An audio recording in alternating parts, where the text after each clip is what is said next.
తెలుగు సంబరాల తీయదనం అలనాటి రుచుల సరికొత్త రూపం పరంపర స్వీట్స్. నమస్తే, నేను Keshav. Welcome to Suman TV. భూ కబ్జాదారులపై కొరడా జలిపించడానికి AP deputy CM Pawan Kalyan సిద్ధమవుతున్నారు. పారిశ్రామికంగా అభివృద్ధి చెందినటువంటి ప్రాంతాల్లో, పట్టణ ప్రాంతాల్లో ప్రధానంగా చిన్న చిన్న భూములు, స్థలాలు కొనుక్కున్నటువంటి వాళ్ళు కూడా కబ్జాల బెడదతో బెంబేలెత్తిపోతున్నటువంటి పరిస్థితి తన దృష్టికి వచ్చినట్టుగా పవన్ కళ్యాణ్ అధికారులతో సమీక్ష సమావేశం నిర్వహించారు. త్వరలో దీనికి సంబంధించి ప్రత్యేకంగా జిల్లాల పర్యటనకు కూడా ఏపీ డిప్యూటీ సీఎం వెళ్ళబోతున్నారు. అసలు ఈ వ్యవహారం ఏంటి, ఎందుకు డిప్యూటీ సీఎం సీరియస్ అయ్యారు, యాక్షన్ ప్లాన్ ఏ విధంగా ఉండబోతుంది, ఒకసారి విశ్లేషించే ప్రయత్నం చేద్దాం. మనతో పాటు అనలిస్ట్ చంద్ర శ్రీనివాస్ గారు. శ్రీనివాస్ గారు నమస్కారం. నమస్కారం. పవన్ కళ్యాణ్ గారు ఆల్రెడీ జనవాణి ఇట్లాంటి కార్యక్రమాలు గతంలో చేసినా కానీ, పార్టీ పరంగా తర్వాత ప్రభుత్వ పరంగా చేసినటువంటి కానీ కబ్జాలు అనేటువంటి విషయాల్లో మాత్రం చాలా సీరియస్ వార్నింగ్స్ ఇచ్చారు. ఇప్పుడు నేరుగా ఆయా ప్రాంతాలకు వెళ్ళి పర్యటించడం ద్వారా పేదలకు సంబంధించినటువంటి స్థలాలు కబ్జా గురైతే కనుక చర్యలు తీసుకుంటామని, ఎందుకు అంత సీరియస్గా రియాక్ట్ అవ్వాల్సిన పరిస్థితి ఏమొచ్చింది? ఈ మధ్య కాలంలో మళ్ళీ ఏమన్నా ఈ ఫిర్యాదులు పెరిగాయి? అంటే ఈ ప్రభుత్వ అధికారులు రాకముందు ఒకవైపు చంద్రబాబు నాయుడు గారు, లోకేష్ గారు, పవన్ కళ్యాణ్ గారు వాళ్ళ యాత్రలు చేశారు. చేసే క్రమంలో ప్రజల నుంచి ఏ సమస్యలు ఉన్నాయో తెలుసుకున్నప్పుడు దాదాపు 60 to 70% ఇట్లా భూములు బలవంతంగా లాక్కోవటం, భూదందాలు చేసింది గత 5 సంవత్సరాలు అనేది వాళ్ళ దృష్టికి వచ్చింది. అదే సమయంలో కలెక్టర్ల దగ్గర కూడా పెండింగ్ కేసులన్నీ కూడా రెవెన్యూ ల్యాండ్ కబ్జా ఇష్యూస్. ఎందుకంటే విశాఖపట్నంలో మనం చూసాం సార్, చివరికి సర్క్యూట్ హౌస్తో సహా గవర్నమెంట్ 125 ప్రాపర్టీలు 25 కోట్లకు తనఖా పెట్టారు. ఇక్కడ రాష్ట్రంలో సచివాలయం, అసెంబ్లీ, ఆంధ్ర, అమరావతి ఏం జరిగిందో తెలుసు మనం. సరే, ఇటువంటి సిచ్యువేషన్స్లో ప్రభుత్వ ఆస్తులు ఇలా జరిగినప్పుడు ప్రైవేట్ ఆస్తులు ఏ విధంగా విశాఖపట్నం, ఋషికొండ నుంచి ఏమైనాయో అవన్నీ కూడా చూసుకోవచ్చు. ఎన్ని ఆరోపణలు వచ్చినాయో మనం అందరికీ తెలిసిన అవసరం. రాష్ట్రంలో ఉత్తరాంధ్ర లేదు, రాయలసీమ లేదు, కోస్తా లేదు. అది ప్రభుత్వం వచ్చిన తర్వాత ఏం చెప్పింది? మీకు భరోసా, మీ ఆస్తులు మీకు రక్షణ కల్పిస్తామన్నారు. మరి అదే మాట నిలబెట్టుకోవాలి కాబట్టి యాజ్ ఏ డిప్యూటీ సీఎంగా ఆయన మన చంద్రబాబు నాయుడు గారు యూరోప్ వెళ్ళటం, అదే సమయంలో టెలికాన్ఫరెన్స్లో అన్ని ఈ కోర్స్ని భూదందాక ఇదైనని నేనే స్వయంగా పర్యటిస్తాను. అంటే డే 1గా ఆయన వాగ్దానం ఇచ్చిన తర్వాత మొదటి 3 మాసాల్లోనే సరస్వతి భూములకు ఆయనే స్వయంగా వెళ్ళాడు. ఏ హక్కుతో వెళ్తాడు డిప్యూటీ సీఎం చెప్పన్నాడు, ప్రైవేట్ ప్రాపర్టీలో. మరి అక్కడ 28 ఎకరాలు ఎస్ఐన్ భూమి కూడా రిజిస్ట్రేషన్ కూడా అది చేసి చెప్పాడు కదా. సాక్షాత్ వైఎస్ రాజశేఖర రెడ్డి, జగన్మోహన్ రెడ్డి గారి ల్యాండ్లో. తర్వాత అటవీ శాఖకి సంబంధించిన ఆయన మంత్రి కాబట్టి కడపలో సజ్జల మీద ఆరోపణలు కూడా దాని మీద విచారణ జరుగుతుంది. ఇంకోటి పెద్దిరెడ్డి రామచంద్రారెడ్డి దాంట్లో కూడా ఇది అవుతుంది. అంటే మన ఎంత పెద్ద స్థాయి అనేది కాదు.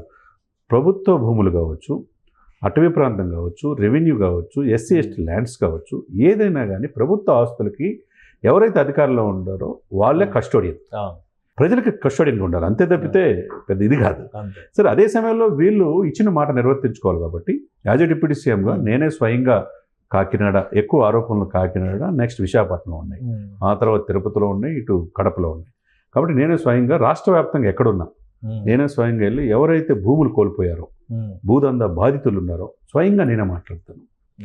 మాట్లాడటమే కాకుండా అక్కడికక్కడ ఆ జిల్లా కలెక్టర్లకు పిలిపించి దీని మీద ఇమ్మీడియట్గా యాక్షన్ తీసుకొని, కలెక్టర్లు కావచ్చు, ఐపీఎస్ కావచ్చు, వాళ్ళు ఏంటి జిల్లాలో ఐఏఎస్ ఐపీఎస్ ఏంటి రెవెన్యూ రికార్డులు కరెక్ట్గా చూసుకోవాలి కదా. అసలు ఫస్ట్ క్లాస్ మ్యాజిస్ట్రేట్స్ వాళ్ళే కాబట్టి వాళ్ళతో కూడా మాట్లాడి ఇమ్మీడియట్గా సత్వరం పరిష్కరించే దిశగా ఆయన చెప్పిన మాట ఏదైతే ఉందో రాష్ట్ర వ్యాప్తంగా ఇది విశేషంగా ప్రజలు అప్రిషియేట్ చేస్తారు. ఎందుకు ఇంత భరోసా?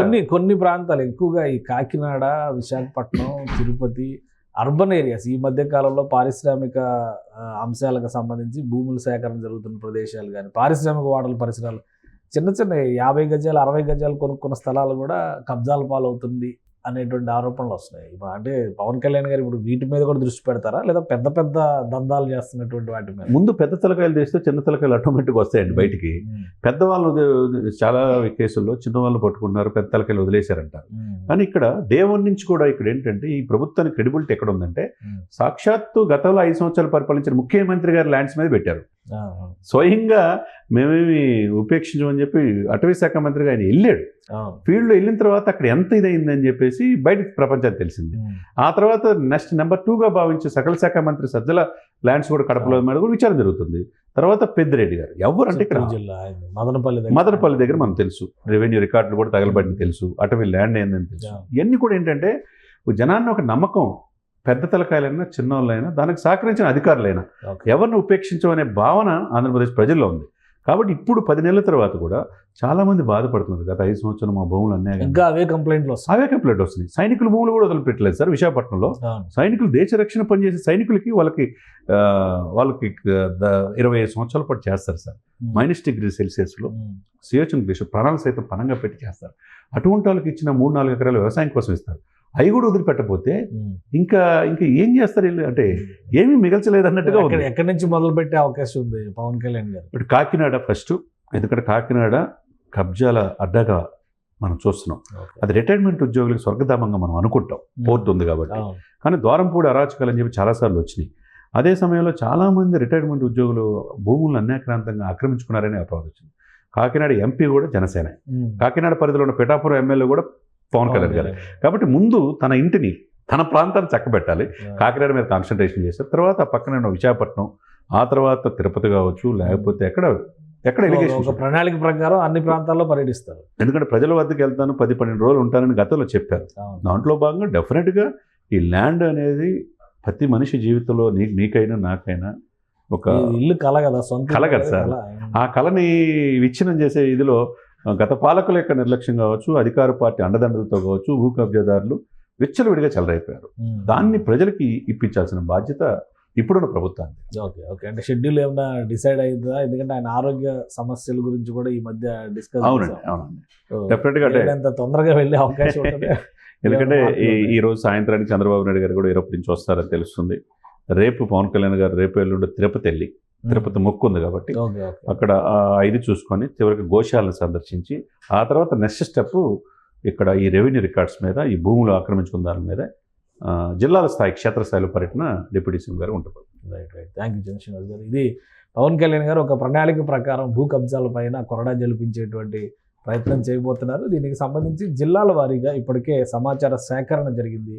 ఆయన తిరుపతి మొక్కు తీర్చుకున్న తర్వాత షెడ్యూల్ ప్రకారం ప్రతి జిల్లాలో పర్యటించడం, నేరుగా బాధితులతో మాట్లాడడం, సమస్యల పరిష్కారానికి జిల్లా యంత్రాంగాన్ని భాగం చేయడం, ఈ ప్రణాళిక ద్వారా రాబోయేటువంటి రోజుల్లో పవన్ కళ్యాణ్ ప్రజాక్షేత్రంలోనే ఎక్కువ సమయం గడిపేందుకు అవకాశం ఉందని చంద్ర శ్రీనివాస్ గారు విశ్లేషిస్తున్నారు. ఇది స్పెషల్ డిస్కషన్.